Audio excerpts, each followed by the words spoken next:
धन्यवाद, धन्यवाद, धन्यवाद, धन्यवाद।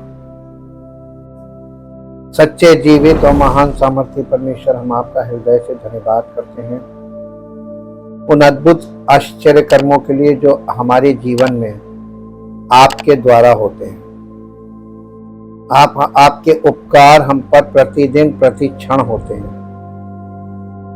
प्रभु, हम आपका धन्यवाद करते हैं आपके अनुग्रह के लिए, उस प्रेम के लिए प्रभु, जिसके द्वारा आपने हमें संसार से निकालकर अपने प्रिय पुत्र के राज्य में प्रवेश कराकर अपनी महिमा के लिए किया है। प्रभु, आपकी महिमा हमारे जीवन से तब प्रकट होती है जब हम अपना जीवन आपको संपूर्ण रीति से समर्पित करते हैं और केवल पवित्र आत्मा के नेतृत्व में आपके वचन के अनुसार जीवन व्यतीत करने लगते हैं। तब हमारे जीवन से आपकी वो महिमा प्रकट होती है जिसके लिए आपने हमें संसार से छुड़ाकर अपने प्रिय पुत्र के राज्य में प्रवेश कराया, ताकि हमारा जीवन आपका सच्चा गवाह बने। हमारे जीवन से वो गवाही प्रकट हो जो आपकी गवाही है। आप हमारे जीवन से गवाही देते हैं ताकि आपकी महिमा हो और आपका नाम महिमा पाए। धन्यवाद करते हैं प्रभु, आदर और महिमा आपको देते। इस प्रार्थना को प्रभु यीशु मसीह के पवित्र नाम से मांगते हैं, आमीन। सबको जय मसीह की। हम परमेश्वर का बहुत धन्यवाद करते हैं। कभी कभी हम प्रभु की सेवा में इतना व्यस्त हो जाते हैं कि हम भूल जाते हैं कि हम किस प्रभु की सेवा कर रहे हैं। हम प्रभु को भूल के कार्यों में बिजी हो जाते हैं। ऐसा नहीं होना चाहिए। मौखिक साक्ष्य यानी मुंह से गवाही देना और सुसमाचार जिम्मेदारी है। ये जिम्मेदारी का काम है। हमारे महान उद्धारकर्ता ने हमें अपने बहुमूल्य लहू से छुड़ाया है और हमें एक भयानक गड्ढे और कीचड़ से बाहर निकाला है और हमारे पैरों को एक चट्टान पर स्थापित किया है। उसने हमारे मुंह में हमारे परमेश्वर की स्तुति का एक गीत डाला है। परिणाम स्वरूप बहुत से लोग देखेंगे और डरेंगे और यहोवा पर भरोसा करेंगे। जैसा कि भजन संहिता 40 अध्याय उसका पहला, दूसरा और तीसरा पद पढ़िए। यहाँ दाऊद इस भजन में प्रभु की बड़ाई कर रहा है। 40 अध्याय का 1, 2, 3 पद।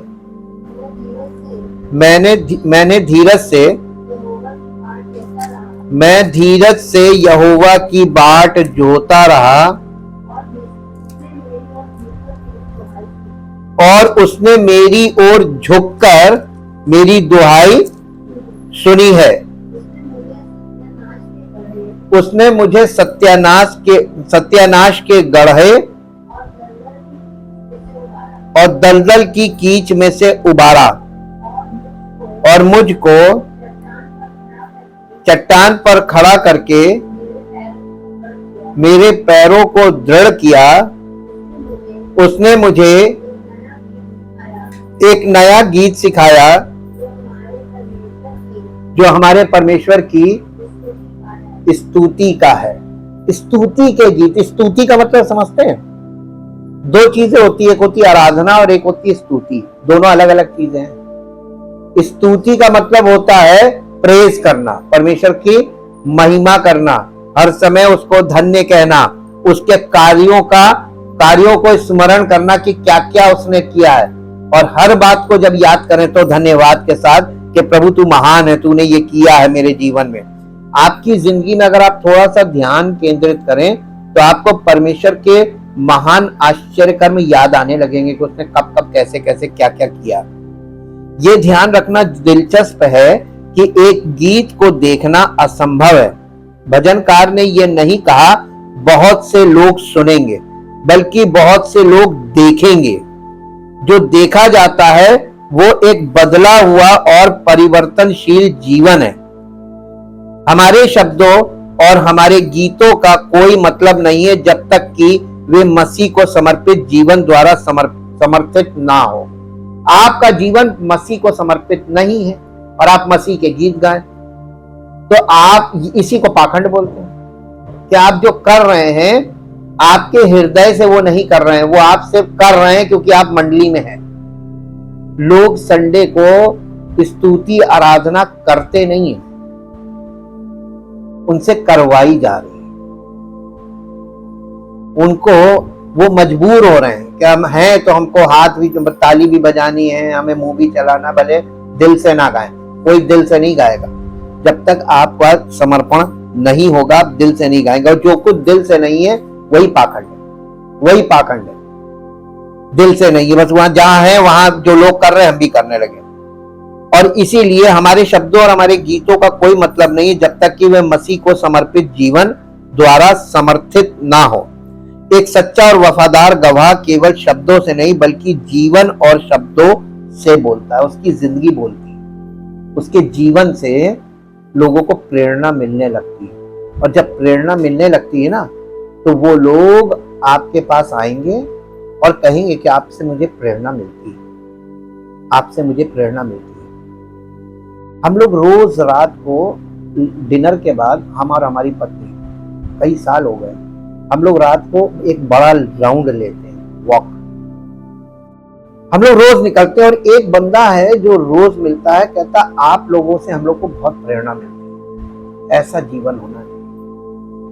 और जबकि हम उनको जानते नहीं, उधर ही कहीं रहते हैं, लेकिन लोग, और ढेरों लोग, अब तो बहुत ढेर लोग हैं, रात में जब निकलते हैं सब जगह नमस्कार नमस्कार नमस्कार, क्या हाल।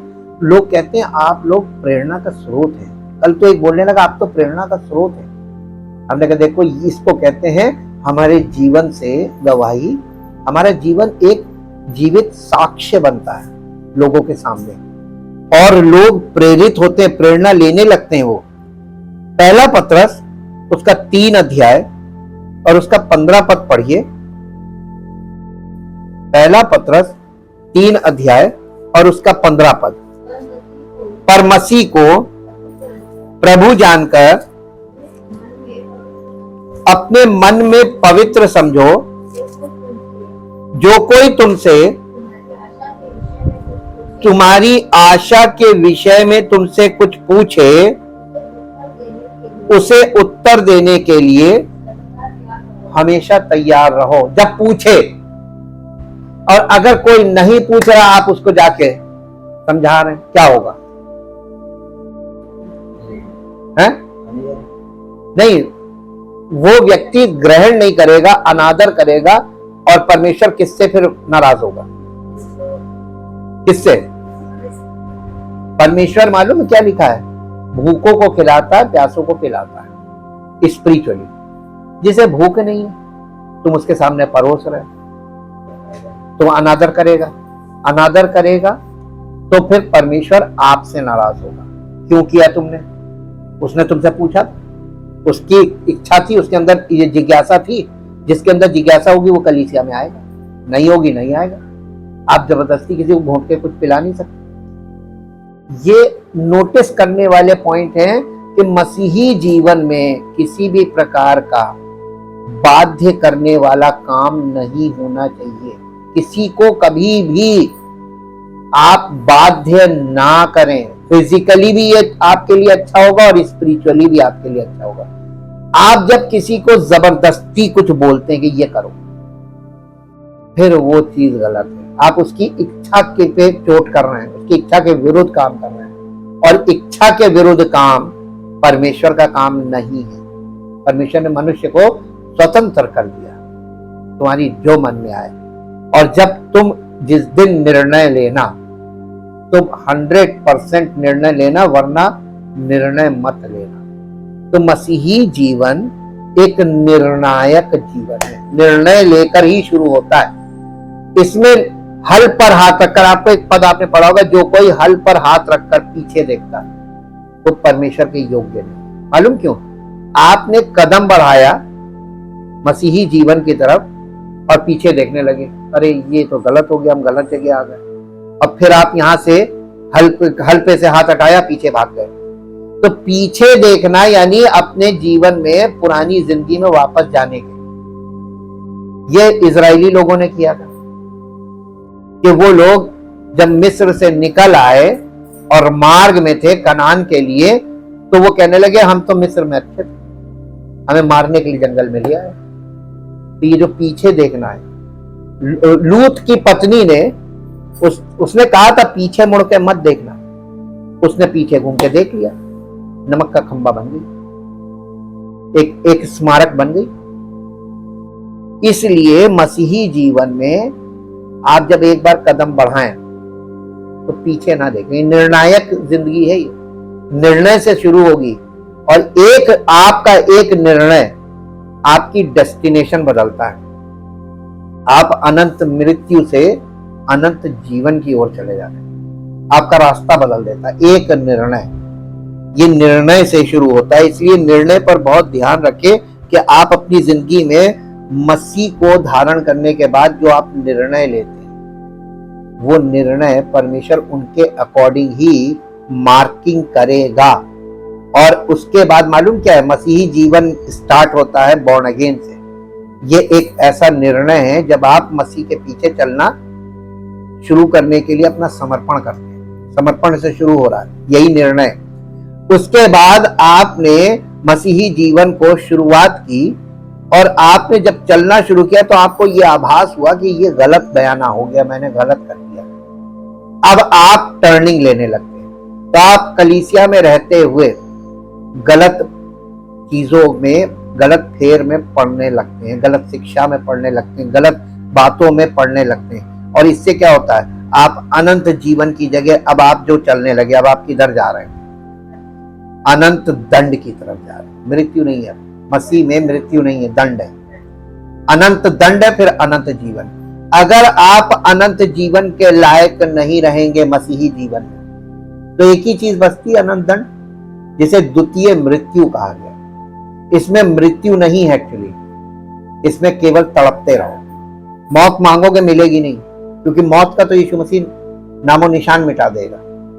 इसलिए बहुत ध्यान रखें, मसीह में होना एक खतरनाक बात हो सकती है अगर आप बिन सोचे बिन समझे इस जीवन में कदम बढ़ाएंगे। इसीलिए हमको मालूम क्या क्या दिया गया, हमें पवित्र वचन दिए गए, पवित्र आत्मा दिया गया है, मसीह का सेवक दिया गया, कलीसिया दी गई है परिवार के रूप में, ताकि आपको परमेश्वर के परिवार में उठना बैठना बोलना चालना डिसिप्लिन सब सीख लें। और आपकी गवाही किसकी मालूम है, मसीह में जब कलीसिया के लोग हैं ये एक दूसरे के गवाह होंगे, यहाँ ये थे। और आप इस मसीही लोग जो कलीसिया में ये इस बात के भी गवाह होंगे कि हाँ ये आते थे, इन्होंने आना बंद कर दिया। गवाही परमेश्वर बेगवाह नहीं छोड़ता है, हर चीज का एक प्रमाण रखता है। और जब आप न्याय आसन के सामने जाएंगे तो जो अनंत जीवन पा गए वो गवाह खड़े किए जाएंगे कि ये आते थे ना, हाँ, लेकिन इनकी हरकतें क्या थी, सब वहां पर, तो वहां पे आप बच नहीं पाएंगे। इसलिए क्योंकि परमेश्वर कोई भी काम व्यक्तिगत नहीं कर रहा है, काम कलीसियाई तौर पर कर रहा है, कलीसिया के अंदर। इसलिए सब आपस में एक दूसरे के गवाह हैं, कौन कैसा है, कौन आता था, कैसे आता था, कितने दिन आया, किस उद्देश्य से आया और क्या करता था। उसने वचन का अनादर किया, उसने वचन को कभी ग्रहण नहीं किया, अपना जीवन समर्पित नहीं किया। ये सारी चीजें रिकॉर्ड हो रही। कलीसिया बहुत इंपॉर्टेंट जगह है। एक और पद निकालिए, कुलस्सियों की पत्री, उसका 4 अध्याय और उसका 6 पद पढ़िए। कुलस्सियों की पत्री 4 अध्याय और उसका 6 पद। यहां इस प्रकार से लिखा है, 4 अध्याय का 6 पद, तुम्हारा वचन सदा अनुग्रह सहित और सलोना हो कि तुम्हें हर मनुष्य को उचित रीति से उत्तर देना आ जाए। ये नहीं लिखा है कि तुम्हें हर एक को जवाब देना आ जाए, उचित रीति से जवाब देना आना चाहिए। लेकिन अभी लोगों को उचित रीति से जवाब देना नहीं आता है। बहुत सी चीजों का जवाब हाँ या ना होता है, बहुत सी चीजों का जवाब उसके साथ एक रीजन लगा के होता है कि इसलिए ये नहीं हो सकता। आपको उचित रीति से जवाब देना सीखना पड़ेगा। परमेश्वर के वचन के अनुसार आप यीशु मसीह से सीख सकते हैं। यीशु मसीह के पास एक व्यक्ति आया, कहने लगा तू किस अधिकार से ये काम करता है सेवकाई के लिए, सेवा करने के लिए कि तू किस अधिकार से करता है। तो यीशु मसीह ने कहा, मैं तुझसे एक प्रश्न पूछता हूं, अगर तूने जवाब दिया, प्रश्न का उत्तर दिया, तो मैं तुझे बताऊंगा कि किस अधिकार से मैं ये कर रहा हूं, और अगर तुमने जवाब नहीं दिया तो मैं भी नहीं बताऊंगा। तो इसको बोलते हैं काउंटर क्वेश्चन। यीशु मसीह से वो आके एक प्रश्न कर रहा है, यीशु मसीह ने उससे यानी एक और प्रश्न कर दिया, प्रश्न पे प्रश्न किया, इसको कहते हैं काउंटर क्वेश्चन। और उसने कहा, ये पलट प्रश्न है, ये जैसे काउंटर अटैक, पलट वार। तो यीशु मसीह ने उसके साथ एक तरीके से देखे तो बातचीत में ये पलटवार है। यीशु मसीह ने उससे कहा कि यूहन्ना का बपतिस्मा स्वर्ग की ओर से यानी परमेश्वर की ओर से है या मनुष्यों की ओर से। वो लोग आपस में डिस्कस करने लगे। अगर हम कहेंगे स्वर्ग की ओर से तो कहेगा तुमने इस पर विश्वास क्यों नहीं किया, और अगर हम कहेंगे मनुष्यों की ओर से तो मनुष्य वहां पर जो खड़े हैं लोग वो हमें मारेंगे कि तुम गलत क्यों बोल रहे हो। तो उन्होंने बोला कि हमको नहीं मालूम, हमको नहीं मालूम, इस प्रश्न का उत्तर हमें नहीं मिला। तो यीशु मसीह का मैं भी तुम्हें नहीं बताता कि मैं किस अधिकार से करता हूं। इसलिए ये इसका मतलब समझिए, इसका मतलब ये है कि मसीही जीवन में जब आप सेवकाई में होते हैं, हम इन चीजों का फेस करते हैं ना, हमें मालूम है लोग ऐसे ऐसे प्रश्न करते हैं और प्रश्न ऐसे कर रहे हैं, हम ये देखना चाहते हैं कि उन्होंने ये वाला प्रश्न किया जिसका उत्तर प्रकाशित वाक्य में है, तो हम उनसे एक प्रश्न करेंगे ये जानने के लिए कि इनको पहले का मालूम है कि नहीं। प्रकाशित वाक्य से पहले बहुत ढेर सारी किताबें, तो हम मत्ती, मरकुस, लूका, यूहन्ना कहीं से भी एक प्रश्न कर लें कि अगर ये इनको मालूम है तो इसके बाद की बात बताई जा सकती है। आपको एक एग्जांपल बताते हैं। एक बार क्लास में रिवीजन चल रहा था हाई स्कूल के एग्जामिनेशन से पहले, और हम लोग दोस्त लोग बैठे हुए थे। मेरे एक दोस्त है, वो टीचर ने बोला कि आप लोग पूछिए कौन सा प्रश्न पूछना है और मैं आपको जवाब दूंगा। रिवीजन चल रहा था, तो हमारे बगल में एक लड़का बैठा, तो उसने कहा कि ये वाला इस एक्सरसाइज का ये वाला सेकंड नंबर ये क्वेश्चन है, ये पूछ लो। तो हम खड़े, हमने कहा सर ये इस एक्सरसाइज का ये सेकंड नंबर क्वेश्चन बता दिए। कहने लगे इधर आओ, बाहर निकल के आओ। हम गए, कहने लगे ये लो चौक, इससे पहले वाला तुम्हें आता है? तुमने सेकंड वाला पूछा, पहले वाला आता है? हमने कहा नो सर। तो कहने लगे फिर सेकंड क्यों पूछा? तो हमें सच बोलना पड़ा कि उसने हमसे कहा था पूछने को। इस पे और मार पड़ी, इस पे पिटाई हो गई कि तुम दूसरे के कहने, नेता बने हुए दूसरे के कहने पूछोगे, तुमसे तुम्हें अपना प्रश्न पूछना चाहिए था। तुम्हें इस एक्सरसाइज में कौन सा आता? हमने कहा कोई नहीं आता। सजा मिल गई, और सजा मिली कि बोर्ड एग्जामिनेशन है, तुम्हें इसका आता ही नहीं और सेकंड पूछ रहे हो। तो ये वाली चीज है कि अगला व्यक्ति जो प्रश्न कर रहा है उसको ये पहले चेक करो कि उसको इससे पहले का कुछ मालूम है भी कि नहीं।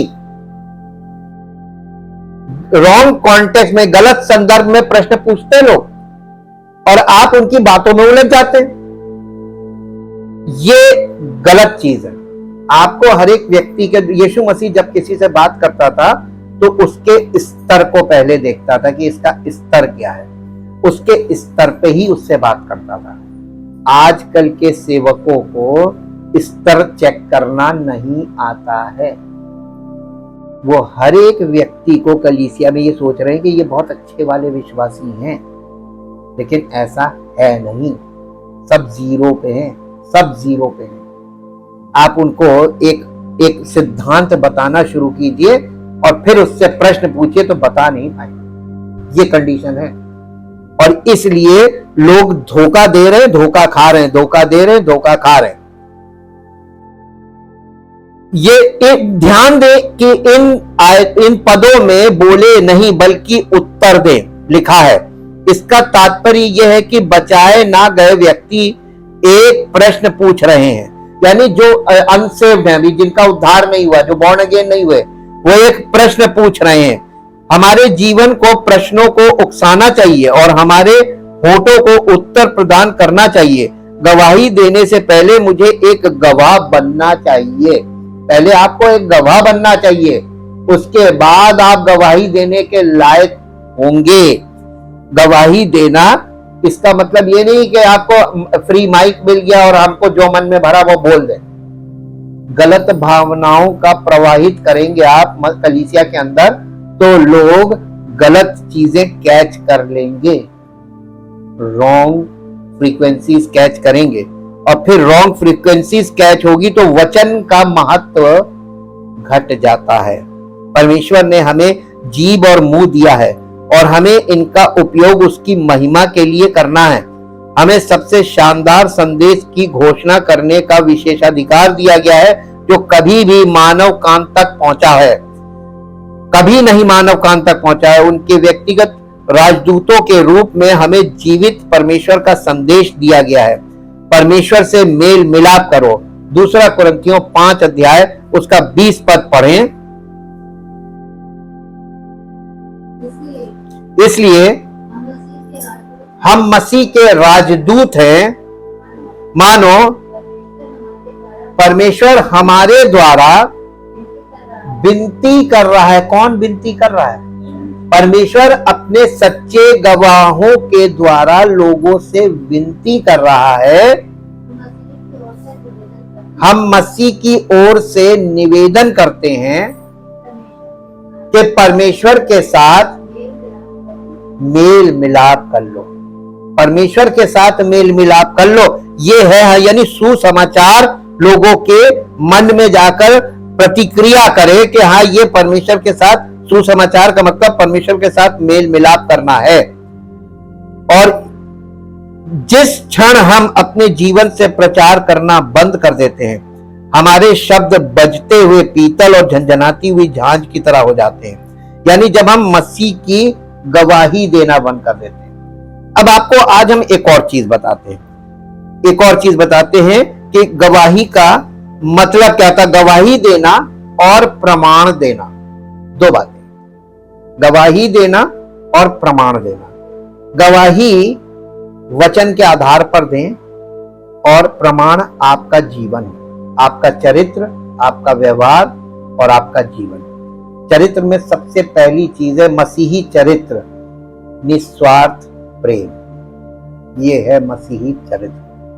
आपके अंदर अगर ये चरित्र होगा और परमेश्वर के वचन के आधार पर आप बोलेंगे तो सामने वाले की समझ में अवश्य आएगा। अब वो प्रतिक्रिया हाँ और ना दोनों में से दे सकता है। वो या तो आएगा और या चला जाएगा। अब उसकी इच्छा पे है। अब आप उसको बाध्य नहीं कर सकते हैं। हाँ के ना, आ गया उसका भला, नहीं आया आके चला गया उसका भला। प्रभु जाने, वो न्याय करने वाला, हम न्याय करने वाले नहीं। हम जिस कार्य के लिए प्रभु ने हमें रखा, हमें वो काम करना है। हमें प्रभु के लिए हमेशा उसके योग्य बने रहना है ताकि वो हमको अपनी महिमा के लिए यूज करता रहे। यदि कोई बोले, मेरे साथ एक पद निकालिए, पहला पत्रस 4 अध्याय 11 पद। पहला पत्रस 4 अध्याय 11 पद।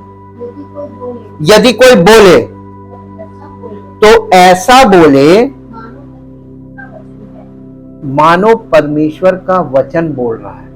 यहां पे वचन बोलने की बात नहीं हो रही है, बात हो रही है यदि कोई बोले।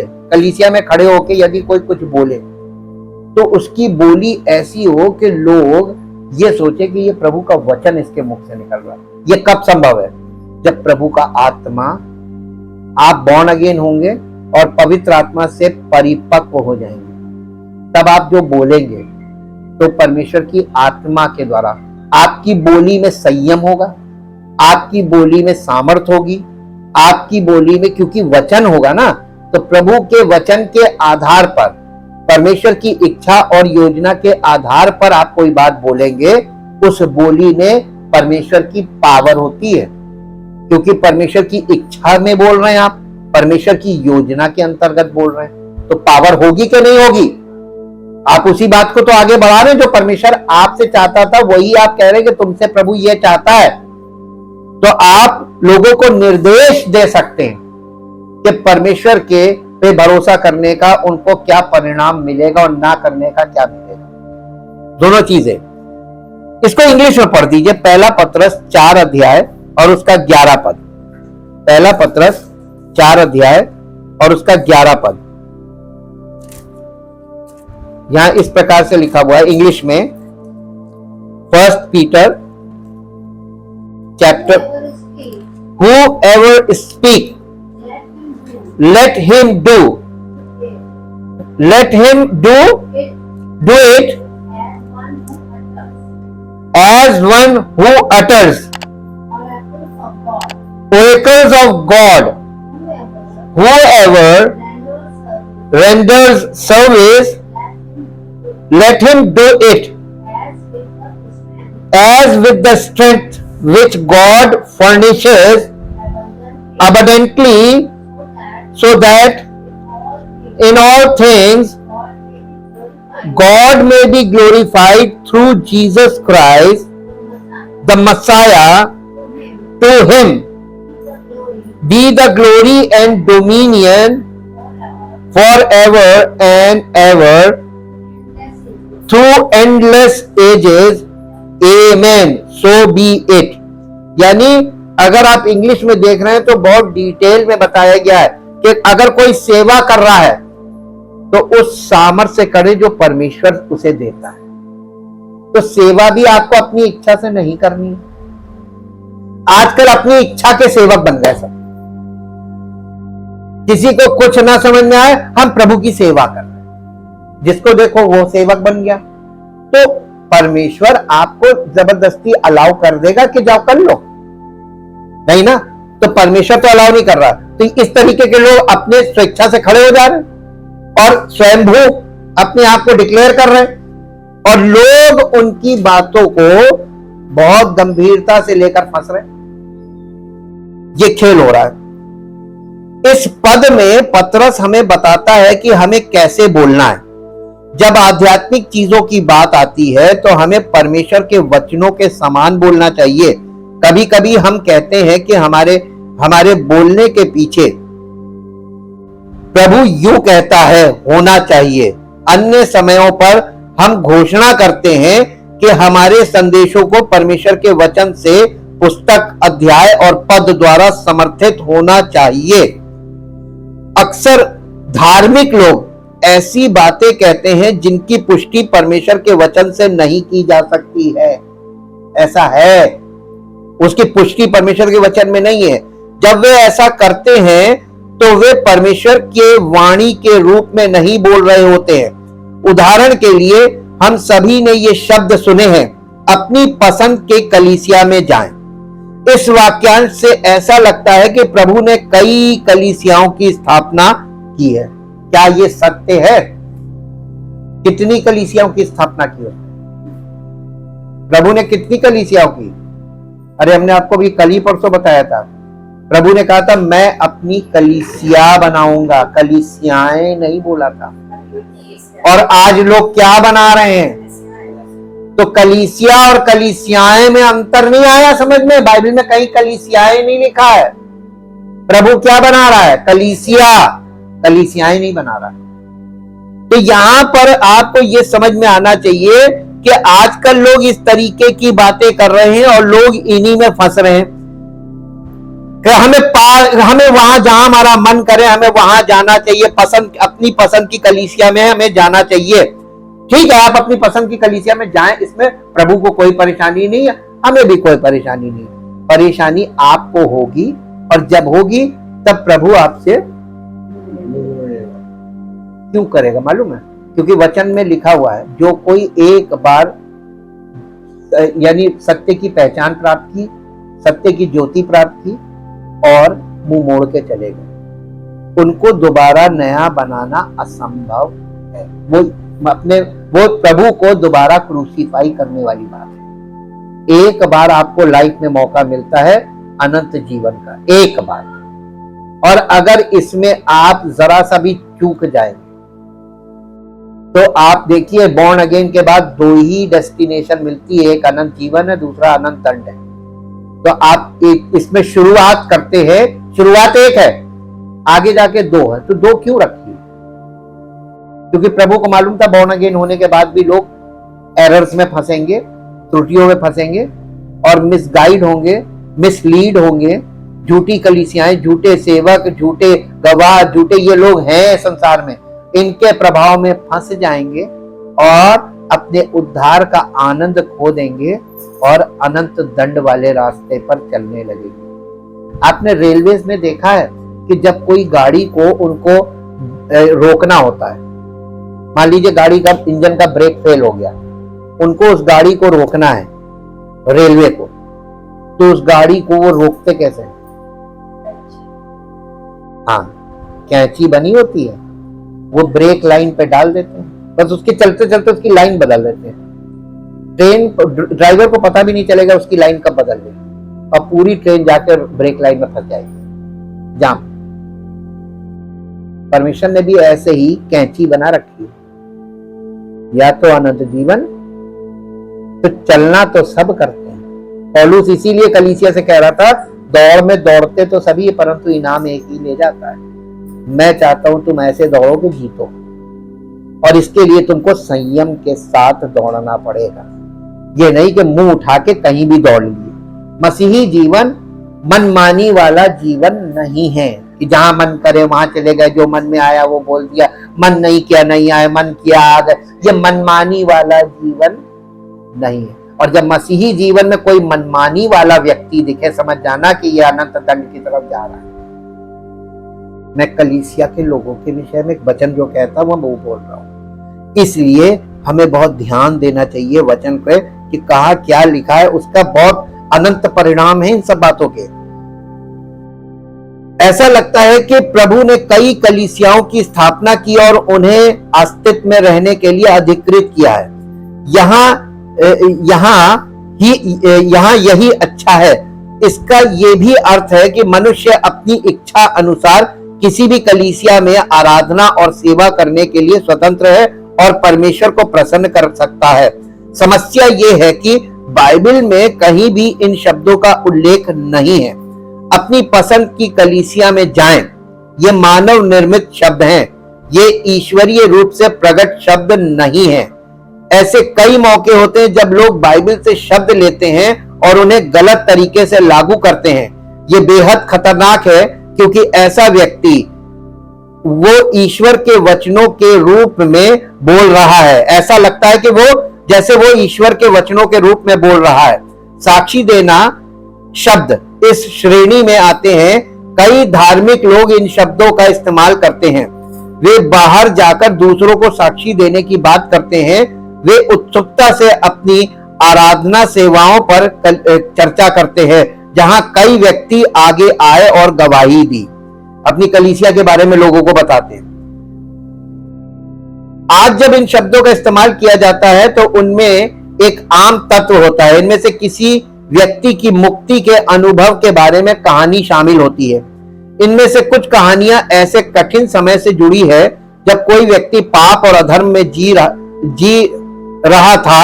इनमें अक्सर उन्हें बचाने के लिए उनके जीवन में ईश्वर द्वारा किसी प्रकार का हस्तक्षेप शामिल होता है। कहानियां आमतौर पर बहुत भावनात्मक प्रकृति की होती हैं। व्यक्ति अतीत की दुष्टता का वर्णन करते हुए रोता है और अपने उद्धार के अनुभव की खुशी को याद करते हुए फिर से रोता है। इन कहानियों का उद्देश्य अविश्वासियों के दिलों को छूना और उन्हें यीशु को अपने उद्धारकर्ता के रूप में स्वीकार करने का निर्णय लेने के लिए प्रोत्साहित करना है। हालांकि बाइबल कहीं भी उस तरीके से गवाही देने और प्रमाण देने की बात नहीं करती है जिस तरह से आज बहुत से लोग करते हैं। शास्त्रों में या परमेश्वर के वचन में एक गवाह एक प्रत्यक्षदर्शी होता है। एक गवाह एक प्रत्यक्षदर्शी होता है। प्रत्यक्षदर्शी का मतलब होता है आई विटनेस। उसने देखा, उसने जाना, सुना, देखा और अनुभव किया, और तब वो दूसरे के लिए प्रेरणा स्रोत बन सकता है। मसीही जीवन का अनुभव आपके पास क्या है? यीशु मसीह के प्रेरित जो थे, इन प्रेरितों ने यीशु मसीह को उसकी मृत्यु को भी देखा था, उसके दफनाए जाने को भी देखा था, उसके जी उठने को भी देखा था, उसके स्वर्गारोहण को भी देखा था, और फिर वो उसकी आज्ञा मानकर ठहरे थे और उसकी आज्ञा और पिता की वाचा के अनुसार, प्रतिज्ञा के अनुसार उस सामर्थ्य को प्राप्त किया था जिसका वायदा प्रभु ने उनसे किया था। इसलिए वे प्रेरित कहलाए। कितनी स्पेशल कैटेगरी होगी। उसके बाद आइए पौलुस। पौलुस को प्रेरित क्यों कहा गया, वो तो नहीं देखा था, लेकिन पौलुस को प्रभु यीशु मसीह ने स्वयं दर्शन दिया था और उसकी गवाही में वो दर्शन है और उस आज्ञा को उसने फॉलो किया। और वो एकदम देखिए, वो एक धार्मिक व्यक्ति था। यहां से देखिए उसकी गवाही में आपको जो बात मिलेगी ना, वो बात एक सच्चे सेवक की या एक सच्चे मसीह के जीवन में गवाही में होनी चाहिए। आपका जीवन, आप पूरब में थे और प्रभु में आप पश्चिम में आ गए, एकदम ऑपोजिट हो जाता है। ये ऑपोजिट नहीं हुआ तो इसका मतलब कोई गवाही नहीं, कोई अनुभव नहीं। एकदम काले से सफेद हो जाए, ब्लैक एंड व्हाइट। हम काले थे, प्रभु ने हमें एकदम श्वेत कर दिया, हिम की नाई श्वेत कर दिया। ऐसा जीवन, ताकि और लोग जो हमें बचपन से जानते हैं वो देखेंगे और चकित हो जाएंगे, वाकई में यार ये जिंदगी बदल गई, ये बदल गया। जो लोग हमें उस जमाने में जानते, जब हम प्रभु में आए थे, उस समय का हमारा स्वभाव और आज का स्वभाव, वो देखते कहते आप तो बिल्कुल नई सृष्टि, इसी को बोला गया। लोग चकित हो जाए, अरे क्या आप, वाह। लोग आपको देखकर चकित होने लगे, तब समझिएगा कि हाँ, प्रभु अपनी महिमा हमारे जीवन से प्रकट कर रहा है। ये गवाह बनना है।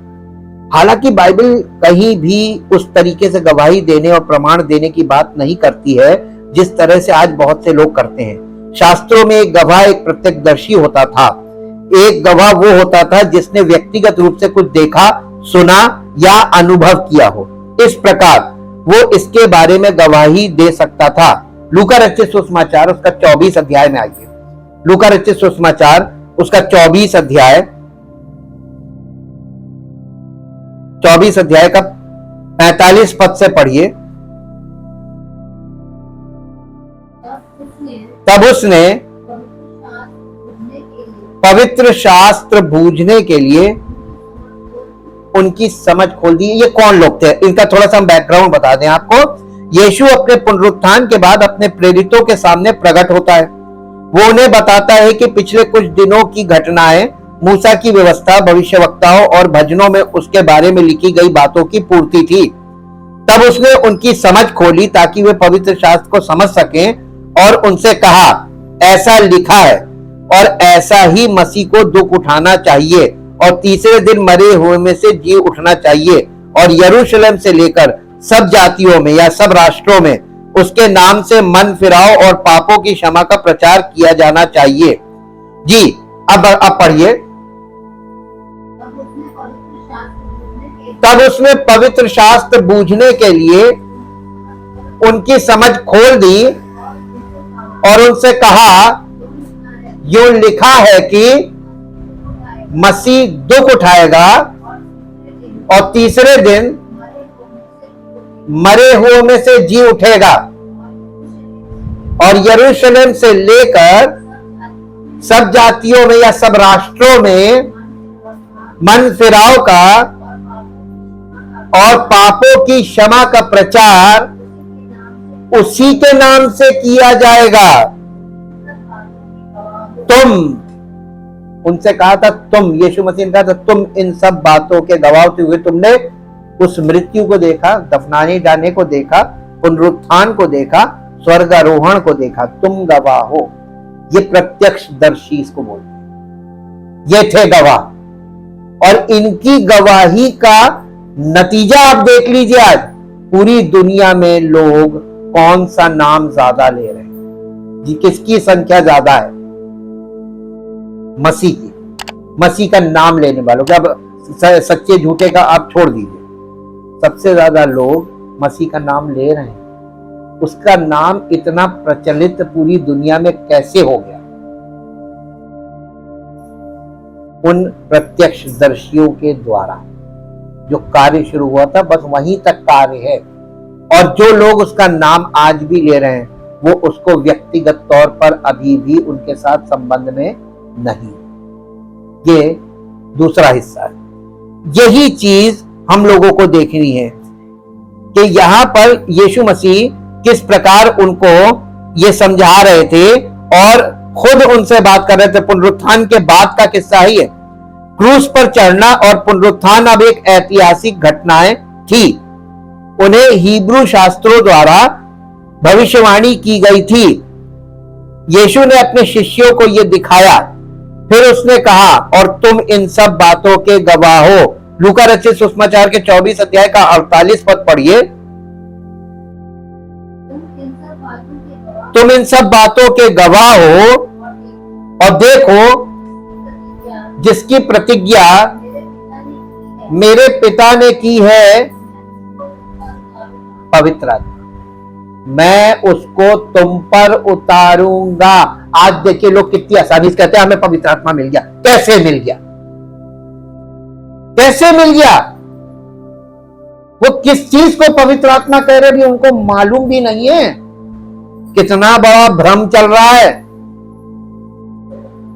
प्रत्यक्षदर्शी जो थे उनसे ये प्रॉमिस किया गया था। यीशु मसीह ने अपने चेलों को, जिनको नाम लेकर बुलाया था, जो 3.5 साल तक उसके साथ रहे थे, उनसे ये प्रॉमिस किया था। और वहां पर 500 यीशु मसीह को जी उठने के बाद सबने नहीं देखा। 500 लोगों ने, जिन्हें परमेश्वर ने ठहराया था, 500 लोगों ने देखा उसको पुनरुत्थान में। पुनरुत्थान के बाद 500 लोगों ने। लेकिन पेंतिकुस्त के दिन कितने लोग थे? 120। 500 में से 120, 500 प्रत्यक्षदर्शियों में से 120 छट गए, क्योंकि जो उसकी आज्ञा मानकर ठहरा रहा। कितने दिन ठहरना था? 10 दिन। 10 दिन नहीं ठहर पाए 500 लोग, घट के हो गए 120। और 120 लोग जो मौजूद थे, आज्ञा मानकर ठहरे हुए थे, उन पर पवित्र आत्मा उतरा। इसलिए पवित्र आत्मा की पेंतेकुस्त से एक नई कंडीशन जुड़ गई। आज्ञा मानने वालों को ही पवित्र आत्मा मिलता है, सबको नहीं मिलता है। आपने वचन का सही तरीके से अध्ययन या मूल्यांकन नहीं किया है और इसलिए झूठी शिक्षा वाले आपको भ्रमित करते हैं। वो आपको अपने लाभ का साधन बनाते हैं कि आप उनके लिए लाभ का साधन बन जाएं, और आसानी से आप बन जाते हैं। और इसमें प्रभु की कोई गलती नहीं, गलती आपकी, जिम्मेदारी आपकी है। ये लोग यीशु के साथ रह चुके थे, उसके साथ खा चुके थे, उन्हें छू चुके थे और उनसे शिक्षा प्राप्त कर चुके थे। उन्होंने उनके क्रूस पर चढ़ने और उनके पुनरुत्थान दोनों को देखा था। वे इन बातों के प्रत्यक्षदर्शी थे।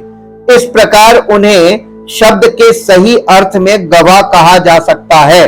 वे पूरी दुनिया में जा सकते थे और जो उन्होंने देखा और सुना था उसकी गवाही दे सकते थे। प्रेरितों के काम की पुस्तक में हम उन्हें ऐसा करते हुए देखते हैं। पेंतेकुस्त के दिन पतरस ने कहा, इसी यीशु को परमेश्वर ने जिलाया जिसके हम सब गवाह हैं। प्रेरितों के काम 2 अध्याय और उसका 32 पद पढ़ दीजिए। प्रेरितों के काम 2 अध्याय और उसका 32 पद। इसी यीशु को परमेश्वर ने जिलाया जिसके हम सब गवाह हैं। इसमें हम लोग नहीं आते। ये उस जमाने में वो प्रेरित लोग थे, जिसके हम सब गवाह का मतलब प्रेरित जी। जब उसने मंदिर में यहूदियों से बात की तो उसने कहा कि उन्होंने जीवन के कर्ता को मार डाला, जिसे परमेश्वर ने मरे हुओं में से जिलाया, जिसके हम गवाह हैं। प्रेरितों के काम 3 अध्याय का 15 पद। प्रेरितों के काम 3 अध्याय 15 पद। जैसा तुम समझ रहे हो जी, 3 का 15। और तुमने जीवन के कर्ता को मार डाला, जिसे परमेश्वर ने मरे हुओं में से जिलाया, और इस बात के हम गवाह हैं। प्रत्यक्षदर्शी आपको सच्चा गवाह बनने के लिए समर्पण करना पड़ेगा।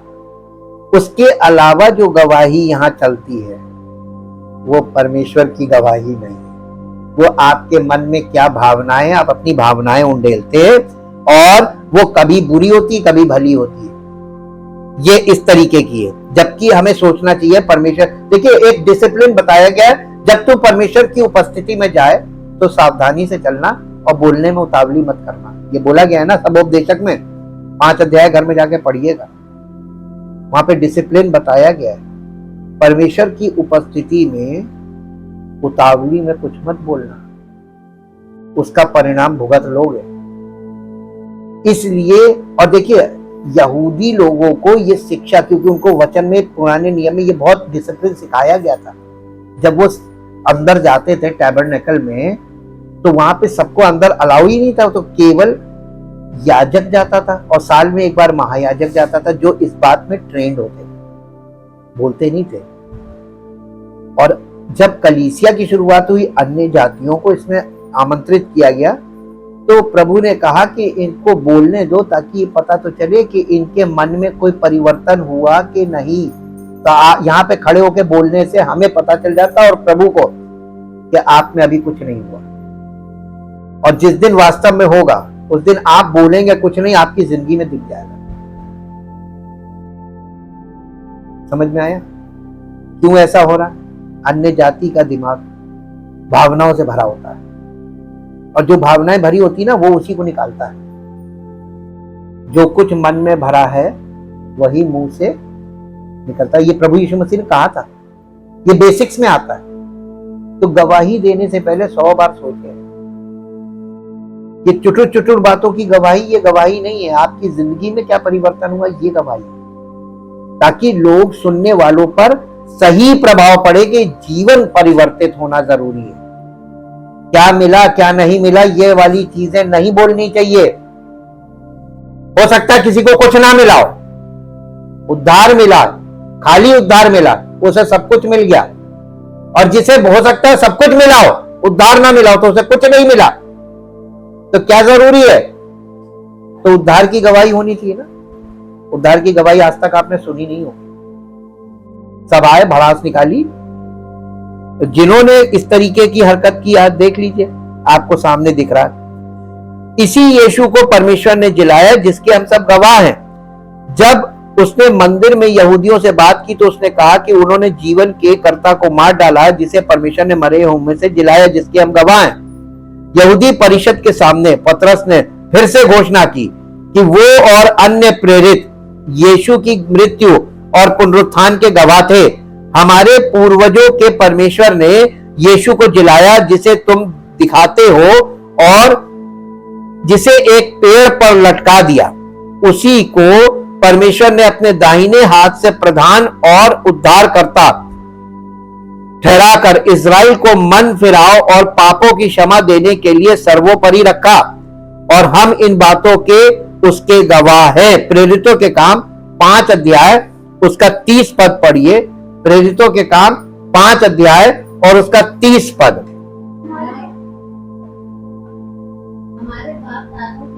हमारे बाप दादों के परमेश्वर ने यीशु को जिलाया, जिसे तुमने क्रूस पर या वृक्ष पर लटकाकर मार डाला। जी, उसी को परमेश्वर ने प्रभु और उद्धारकर्ता ठहराकर अपने दाहिने हाथ पर उच्च कर दिया कि वो इजराइलियों को मन फिराव की शक्ति और पापों की क्षमा प्रदान करे। मन फिरा, आप मन फिराना चाहेंगे, फिरा नहीं पाएंगे जब तक मन फिराव की शक्ति ना मिले। तो मन फिराव की शक्ति भी प्रभु की ओर से मिलती है। जिसको वो चाहता है कि ये मन फिराए, उसी को देता है वो।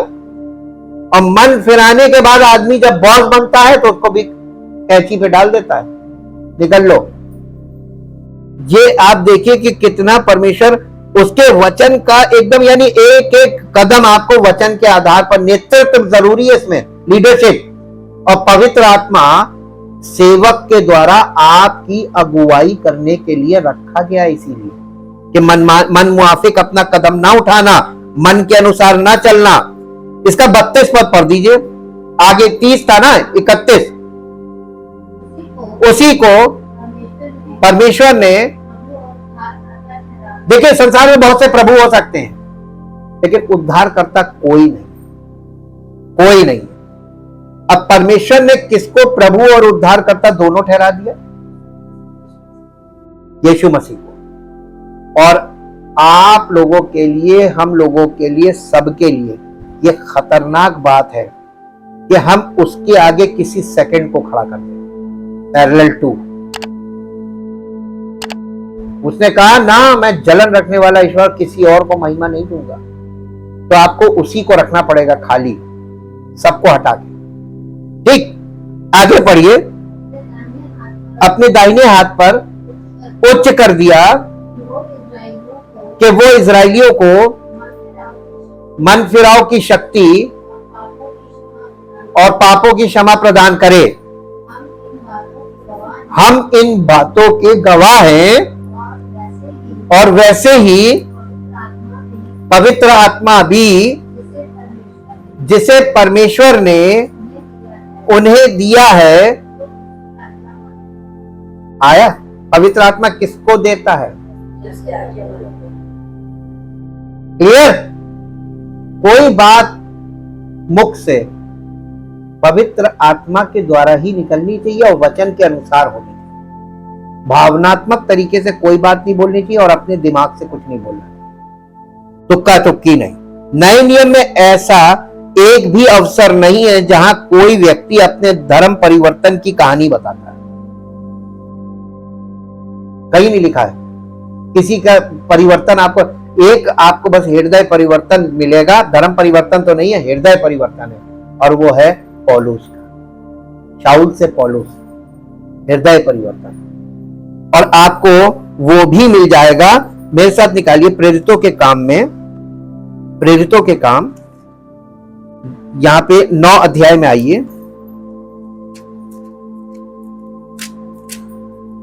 9 अध्याय, और उसकी हेडिंग क्या लिखी हुई है 9 अध्याय के ऊपर? ये धर्म परिवर्तन है कि हृदय परिवर्तन? हृदय परिवर्तन, पक्का? अब ये हृदय परिवर्तन का प्रमाण देखना मांगेंगे कि इस हृदय परिवर्तन में ऐसा क्या उसके जीवन में प्रभु ने कर दिया। वो एक कट्टर यहूदी था, कट्टर यहूदी। आपने ढेरों रिलीजन है, आपने हर रिलीजन में कट्टर लोग देखे होंगे, देखे हैं ना? कट्टर, जिनको सामने आप हार मान लेंगे, भैया इनसे बात करना बेकार है, इनको कोई इनका दिमाग कोई नहीं बदल सकता, इनका दिल नहीं बदल सकता। कट्टर, ये वही कट्टर धर्म स्वावलंबी था, यानी अपने धर्म का कट्टर मानने वाला था।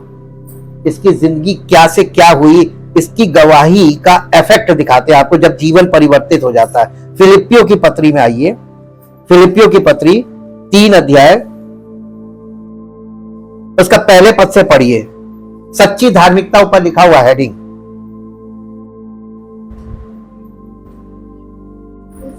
इसलिए हाँ, 3 अध्याय सही है, सच्ची धार्मिकता। हाँ, इसलिए हे मेरे भाइयों, प्रभु में आनंदित रहो। वे ही बातें तुमको बार बार लिखने में मुझे कोई कष्ट नहीं होता, और इसमें तुम्हारी कुशलता है। कुत्तों से चौकस रहो, उन बुरे काम करने वालों से चौकस रहो, क्योंकि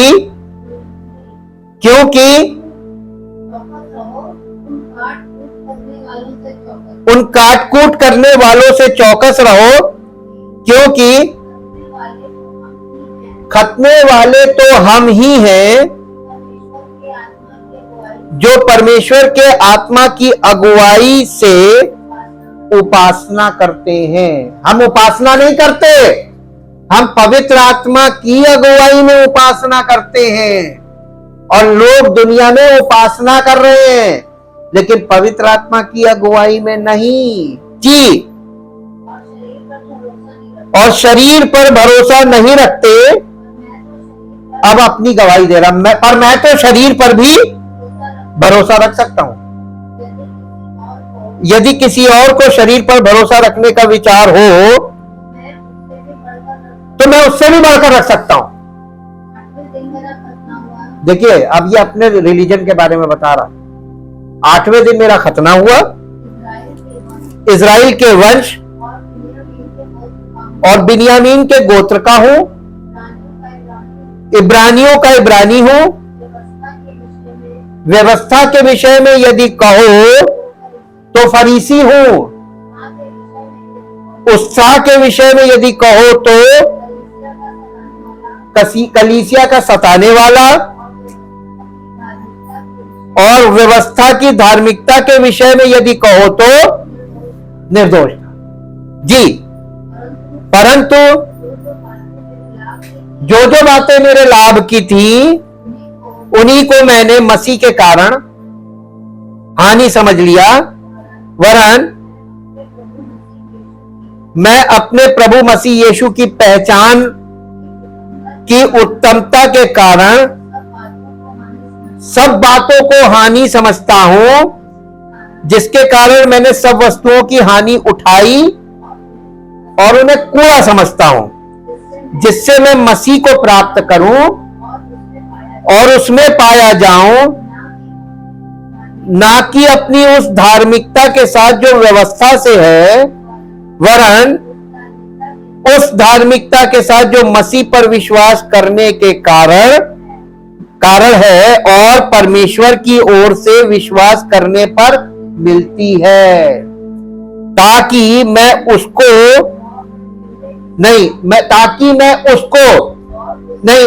किसको, यीशु मसीह को और उसके मृत्युंजय की सामर्थ को और उसके साथ दुखों में सहभागी होने के मर्म को जानूं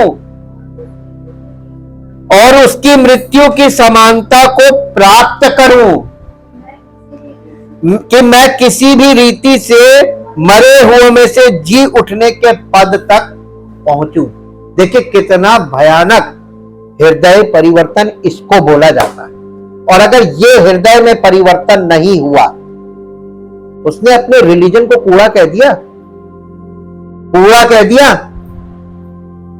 परमेश्वर की धार्मिकता के आगे अपने रिलीजन को उसने कूड़ा कह दिया, साबित भी कर दिया। अब बताइए, ये है हृदय परिवर्तन। जब हृदय पूरा परिवर्तित हो गया तब उसके हृदय से ये भाव निकला। हम बार बार क्या कह रहे हैं, रॉन्ग नोशन हो रहा है, रॉन्ग नोशन हो रहा है, रॉन्ग नोशन हो रहा है। जो चीज हृदय के से निकलनी है वो नहीं निकल रही है। हमको पता चल रहा है क्योंकि हम वचन के अनुसार देख रहे हैं और वचन के आधार पर ही हम बात कर रहे हैं। आज कोई भी पुरुष या महिला जीवित नहीं है जिसने यीशु मसीह की मृत्यु, उसके दफनाने और पुनरुत्थान को देखा हो। इसलिए किसी के लिए भी बाइबल के अनुसार गवाही देना असंभव है। किसी के धर्म परिवर्तन के अनुभव को संदर्भित करने के लिए इन शब्दों का उपयोग करना बाइबल के अनुसार नहीं है। बाइबल के अनुसार नहीं है। धर्म परिवर्तन बाइबल में है ही नहीं। हृदय परिवर्तन, हृदय का मतलब होता है जीवन का परिवर्तन, लाइफ चेंज हो जाती है। हृदय जो है वो सोर्स ऑफ लाइफ है और आपके हृदय में सोर्स बदल जाता है। आपके हृदय में पहले सोर्स क्या था? कर्म, और उसकी जगह आ जाता है प्रभु का प्रेम और अनुग्रह। निर्भरता बदल जाती है। आपका हृदय, आपका जीवन प्रभु पर पूरी तरीके से निर्भर रहने वाला जीवन। और जिस दिन ये होता है, समझ जाइए अब आपके जीवन में वो पॉइंट आ गया। Thank you, thank you, thank you Lord. सच्चे जीवित महान सामर्थी परमेश्वर, हम आपका हृदय से धन्यवाद करते हैं। सबसे ज्यादा धन्यवाद आज करते हैं प्रभु, और धन्यवाद हमेशा जीवन भर करते रहेंगे। सबसे ज्यादा आपके पवित्र वचन बाइबल के लिए। यदि प्रभु बाइबल ना होती, यदि वचन की कसौटी ना होती, तो मसीहत के क्या हाल होते, उसकी कल्पना हम लोग करके भी घबरा जाते हैं। जब वचन के इस धरती पर मौजूद होने के बाद इतनी बुरी दशा है, तो अगर बाइबल ना होती तो प्रभु क्या दशा होती। लेकिन हम धन्यवाद करते हैं पवित्र वचन बाइबल के लिए, पवित्र पुस्तक बाइबल के लिए, लिखित वचन बाइबल के लिए, जो इस बात का प्रमाण है आपकी सारी इच्छा और योजना आपके वचन में लिखित है। और धन्यवाद करते हैं दूसरे नंबर पे पवित्र आत्मा के लिए। यदि पवित्र आत्मा ना होता, सत्य का आत्मा, तो आपके इस पवित्र वचन को, जो सत्य है, जो लिखित वचन है, जो सत्य है, इस वचन को सत्य वचन में लोगों की जिंदगी में स्थापित करने का काम नहीं हो सकता। और सच्ची गवाही कभी भी नहीं देखने को मिलती, सत्य का मार्ग कभी कोई नहीं जान पाता यदि पवित्र आत्मा ना होता। और यदि कलीसिया ना होती तो प्रभु आपका वचन और सत्य का आत्मा दोनों काम कैसे करते। लेकिन हम आपके एक एक प्रयोजन के लिए, उस योजना के लिए जो आपने हमारे उद्धार के लिए रखी प्रभु, जिसमें लिखित वचन बाइबल भी इंपॉर्टेंट है, पवित्र आत्मा की सामर्थ्य भी इंपॉर्टेंट है, और कलीसिया भी इंपॉर्टेंट है। और इसके बिना हमको प्रभु मिल नहीं सकता। प्रभु हम आपका धन्यवाद करते हैं, सारी महिमा आपको मिले। धन्यवाद के साथ इस प्रार्थना को प्रभु यीशु मसीह के पवित्र नाम से मांगते हैं, आमीन। Praise the Lord.